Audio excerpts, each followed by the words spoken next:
நடிகர் அஜித்குமார் தமிழ் சினிமாவின் உச்ச நடிகர்களில் ஒருவர். தற்போது இவர் விடாமுயற்சி மற்றும் குட்பேட் அக்லி ஆகிய படங்களில் நடித்து வருகின்றார். இது மட்டும் இல்லாமல் அடுத்த ஆண்டு ஐரோப்பாவில் நடைபெறவுள்ள ஜிடோட் 4 ரக கார் பந்தயத்தில் கலந்து கொள்ள அபுதாபியில் தீவிர பயிற்சி மேற்கொண்டு வருகின்றார். இந்நிலையில் அஜித்குமார் வெளிநாட்டில் செட்டில் ஆகப்போவதாக பேச்சு அடிபடுகின்றது. பொதுவாக நடிகர் அஜித்குமார் ஒரு படத்தில் முழுவதுமாக நடித்து முடித்த பின்னரே மற்றொரு படத்தில் இணைவார்.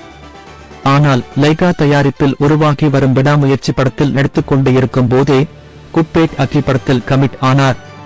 இதற்கு பல காரணங்கள் கூறப்பட்டது. அதாவது, விடாமுயற்சி படத்தின் இயக்குனர் மகதிருமேனிக்கும் அஜித்குமாருக்கும் இடையில் பல பிரச்சனைகள் ஏற்பட்டது என கூறப்பட்டது. அதேபோல் லைகா நிறுவனத்திற்கும் அஜித்குமாருக்கும் இடையில் பிரச்சனைகள் ஏற்பட்டதாக கூறப்பட்டது. ஒரு கட்டத்தில் படத்தின் படப்பிடிப்பு நின்றுவிடுமோ, படம் கைவிடப்பட்டு விடுமோ என்றெல்லாம் கூட பேச்சுகள் அடிபட்டது. இப்படியான